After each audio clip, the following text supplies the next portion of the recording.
We can put resistors in series and in parallel to make really interesting and complex circuits. One of the classics is a ladder network, where basically you have a set of resistors in series, then in parallel, then in series, then in parallel, and they're intertwined. Let me show you how a ladder network looks.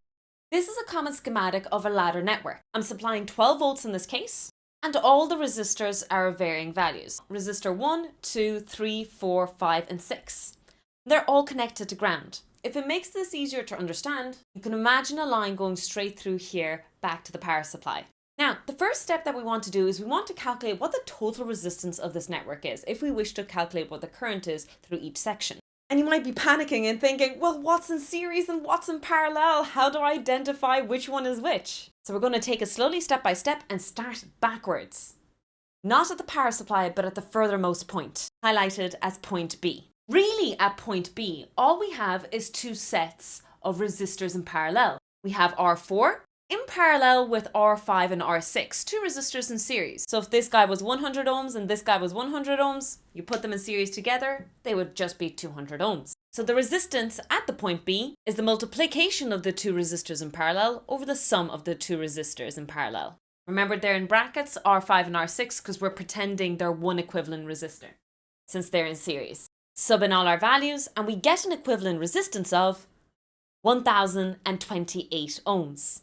That means that we can redraw this circuit and replace the point B with just one resistor of a value of 1028 ohms, just as I've done here. You're probably realizing, and now we just repeat the step again at point A with this new equivalent resistor. R3 and our new resistor RB are in series with one another, so we're just going to add them together as one equivalent resistor, multiplied by R2 over the total sum of the two sets of resistors in parallel. When we sub in our values, we get 3,256 ohms. So we can redraw the circuit one more time from the perspective of A. 12 volts, 1 kilo ohm, and 3,256 ohms. That's just a closed circuit. That's just two resistors in series. We can add them together to get 4.2K. We know we're supplying 12 volts to the circuit. We know that the total equivalent resistance is 4,256 ohms. So using Ohm's law, we can extract that in our total current is 2.82 milliamps. Or according to the original circuit, it's I1, the current going through the first resistor. How do I calculate I2, I3, I4, I5, and I6? Well, we've worked backwards to find what the total resistance is. To find the current at each step, we now go forwards. Going back to the equivalent resistor A and putting it back in, our second resistor is 10K, our third resistor is 3.8K, and our fourth resistor is that equivalent RB that we got last time. This is the current divider equation. I've derived this before in the past. If you need a little bit of revision, I recommend looking through my past videos. But ultimately what the current divider is, it's a ratio. We know what the total current is in our story, and we know that only a portion of that current is going to go through here. But by how much? Well, think about what current is. It's the flow of charge. And so if you have a giant resistor in place, less charge will flow. If you have very little resistance, more charge will flow. So it's really dependent or inversely dependent on the resistance that you have. So in this case, because we're looking for the current through resistor 2, it's the other resistors in parallel that is in the top fraction over the total resistors. This is just a fraction. It's always going to be less than 1 in total of the total current supplying. We're calculating the current going through this 10K resistor, and we get an answer of 0.918 milliamps. Remember your laws of physics. If current is flowing in one direction, let's say 2 amps, whatever leftover current you have must go the other path, because there's only 2 paths that it can take. So that current going through the resistor 3 must be the total current minus the path that we lost, I2, that we just calculated. That's equal to 1.902 milliamps. And we repeat the step once more. We have 1.902 milliamps flowing in here, and there's 2 paths that it can take. We use the current divider equation as I've described before. Because I'm calculating I4, on the top of the current divider is the opposite 2 resistors, R5 and R6, over the total sum of the resistors in that little story. It's a portion of the current going in I3, and we get an answer of 0.724 milliamps. Again, if that's the current that's going through here, the rest of the current from I3 must be going through this 1.1K and through this 560 ohm. And so the difference between them, 1.902 minus 0.724, and we get 1.178 milliamps going through the resistor 5 and through the resistor 6. We have now deciphered and solved the current path and the resistance of this ladder network. But a very specific ladder network that's really useful and so much easier to do calculations is the R/2R ladder that I'm about to show you now. This is an R2R network ladder. The reason where it gets its name is that we could have a resistance R value. The guy here is going to be always double, this guy is going to be R, this guy is going to be 2R, this guy is going to be R, and at the end we have one last R to finish the circuit. And we get something really unique if we do the exact same analysis as we did in the previous ladder network, where we're going to get very interesting and consistent answers. So again, to calculate the total resistance, we work backwards. So we start here. Let's deal with point B.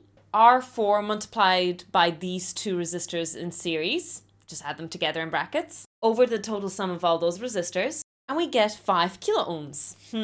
That looks very interestingly and suspicious. So basically we can replace this B resistor with just one resistor, equivalent of 5 kilo ohms. And this is what the circuit looks like. If we apply the same logic at point A, multiply this 10k ohm resistor with the two 5k ohm in series, i.e. an equivalent 10k ohm resistor, we again get 5k ohms. Essentially, we have a 5 kilo ohm resistor and a 5 kilo ohm resistor in series. If we have a 50 volt source, the current is 10 milliamps.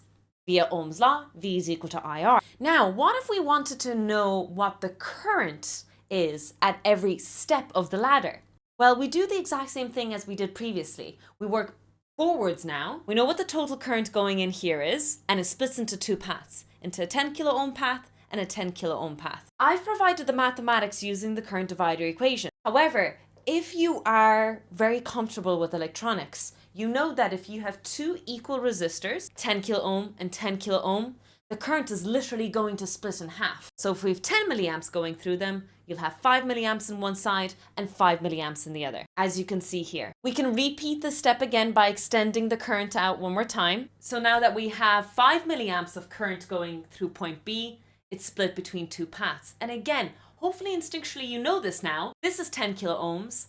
This is 10 kilo ohms. The path has to be split in half. And so we're left with 2.5 milliamps going in those paths. And again, if you don't trust me, you can follow through the classical current divider equation. And so ultimately, after all that mathematics, I hope you're seeing a pattern. 10 milliamps, 5 milliamps, 2.5 milliamps. We're constantly dividing the current every time we add a step to the ladder. Not only does the current change, however, but the voltage drop across the resistors as well. Using V is equal to IR, classic Ohm's law, we can calculate the individual voltage drop across each resistor. Starting all the way from the source, 50 volts, we keep halving it, 25, 12.5, and so on and so forth, depending on how many steps in the ladder we wish to have. You might be asking yourself, where do we use an R2R network ladder? The most classical one is digital to analog converters, or the opposite, analog to digital, audio signaling, and even waveform generation, like DASs, and I'm sure there's other countless applicability. Using this method, you can also create your own crude LED voltmeter, where you could replace some of those resistors with LEDs, because as we know, voltage is dropped across LEDs, but they have to be a certain voltage, and because they're light emitting diodes, as long as there's a certain amount of voltage going through them, a certain amount of them will light up, depending on how much voltage is being supplied. I hope you found this educational and useful. I really like looking into these little networks and systems and finding the beautiful usefulness out of them. Some of the most coolest things that I find in physics and electronics are always some of the most simplest ones. If you've built anything with an R2R stepladder, please let me know. I would love to hear about your creations. Happy circuiting!